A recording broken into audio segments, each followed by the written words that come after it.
పెద్ద చదువులు, మంచి జీతం, ఇంకేంటి నెక్స్ట్ మంచి అమ్మాయితో పెళ్ళి, అంతే కదా. కానీ ఆ పెళ్ళే ఆయన చావుకు మరణ శాసనమైంది. 34 ఏళ్ళు ఉన్నతంగా చదువుకుని డాక్టర్గా సెటిల్ అయిన ఆయనకు పెళ్లి కావడం లేదు. బట్టతల ఉందని అమ్మాయిలు పెళ్లి చేసుకునేందుకు నిరాకరిస్తున్నారు. ఈ క్రమంలోనే ఓ సంబంధం కుదిరింది. ఇటీవల నిశ్చితార్థం కూడా జరిగింది. కానీ అబ్బాయికి బట్టతల ఉందని ఇతర కారణాలను చెప్పి ఆ అమ్మాయి పెళ్లిని ఆపింది.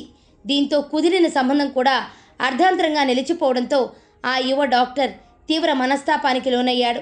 చివరకు ట్రైన్ కింద పడి బలవన్మరణానికి పాల్పడ్డాడు. ఈ విషాదకర ఘటన హైదరాబాదులో చోటు చేసుకుంది. వివాహం కావడం లేదని మనస్తాపంతో ఓ బస్తీ దవాఖానాలో వైద్యుడిగా సేవలందిస్తున్న డాక్టర్ పురోహిత్ కిషోర్ అనే వ్యక్తి రైలు కింద పడి ఆత్మహత్యకు పాల్పడినట్లు సికింద్రాబాద్ జీఆర్పీ పోలీసులు తెలిపారు. సికింద్రాబాద్ జీఆర్పీ పోలీసుల కథనం ప్రకారం గుజరాత్కు చెందిన ప్రకాష్ మాల్ దంపతులకు 2 కుమారులు. వీరిలో చిన్న కుమారుడు పురోహిత్ కిషోర్ ఎంబీబీఎస్ డాక్టర్గా అల్వాల్ బస్తీ ఆసుపత్రిలో పనిచేస్తున్నాడు. ఈ క్రమంలోనే కిషోర్కు కొన్ని రోజుల కిందట ఓ అమ్మాయితో నిశ్చితార్థం జరిగింది. అంతా బాగానే ఉందనుకున్న క్రమంలోనే కిషోర్కు బట్టతల ఉండడం, ఇతర కారణాల వల్ల ఆ అమ్మాయి అతనితో పెళ్లికి నిరాకరించింది. దీంతో నిశ్చితార్థం అర్ధాంతరంగా రద్దయింది. ఆ తర్వాత కిషోర్కు వివాహం చేసేందుకు కుటుంబ సభ్యులు సంబంధాలను చూస్తున్నా కుదరడం లేదు. దీంతో తీవ్ర మనోవేదనకు గురైన కిషోర్ బుధవారం ఉదయం తన ద్విచక్ర వాహనంపై ఇంట్లో నుంచి బయటకు వెళ్ళాడు. ఆ తర్వాత బొల్లారం వెళ్ళి అక్కడ రైల్వే స్టేషన్ వద్ద వాహనాన్ని ఉంచాడు.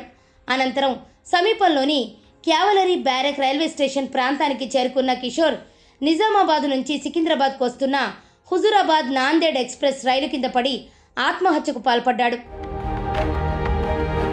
ఇది గుర్తించిన రైలు లోకో పైలట్ జీఆర్పీ పోలీసులకు సమాచారాన్ని అందించారు.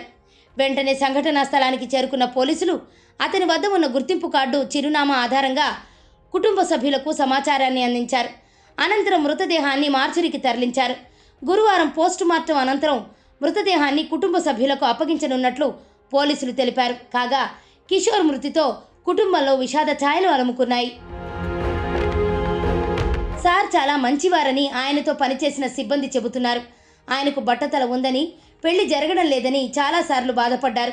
ఎన్నోసార్లు చెప్పుకుని బాధపడేవారు. కానీ ఇలా ఆత్మహత్య చేసుకుంటారని కలలో కూడా ఊహించలేదని అంటున్నారు. స్టాఫ్ నర్స్గా పనిచేస్తున్నాను, ఇంద్రనగర్ బస్తీ దవాఖానా. అందులో మా డాక్టర్ పురోహిత్ కిషోర్. ఈరోజే మార్నింగ్ నాకు న్యూస్ తెలిసింది సార్ చనిపోయాడని. ఎంతో బాధగా వ్యక్తం చేస్తున్నాను. అసలు ఎందుకు చనిపోయాడో కూడా తెలియదు. బట్ సార్ మాతో పని చేసినవన్నీ చాలా బాగా వర్క్ చేశారు. సార్ వ్యక్తిగతంగా చాలా మంచివాడు. ఏమైనా ప్రాబ్లమ్స్ ఉన్న వర్క్ ప్రకారంగా అన్నీ ఒక ప్రాబ్లమ్గా సాల్వ్ చేసేటోడు. ఏమైనా చెప్పినా కూడా చాలా మంచోడు సార్ వ్యక్తిగతంగా. అయితే పర్సనల్గా అయితే నాతో ఎప్పుడేం షేర్ చేయలేదు. సార్కి పెళ్లి కాలేదు అది తెలుసు, కానీ పర్సనల్గా ఏం ప్రాబ్లమ్ బట్టతల ఉంది సార్కి. అది కూడా కొంచెం హెయిర్ ట్రాన్స్ప్లాంట్ చేయించుకున్నారు. అది కూడా చెప్పాడు, ఒకసారి ఇట్లా చేయించుకున్నాక ఓకే సార్ అని చెప్పాను. బట్ పెళ్లి కాలేదని తెలుసు, కానీ అదే పెద్ద రీజన్గా ఇలా చనిపోతాడని ఎక్స్పెక్ట్ చేయలేదు నేను కూడా. ఇక పర్సనల్గా తెలియదు. బట్ సార్ అయితే చాలా మంచోడు. 1 year నుంచి వర్క్ చేశాను సార్తో. చాలా మంచి ఎక్స్పీరియన్స్ సార్తో అయితే.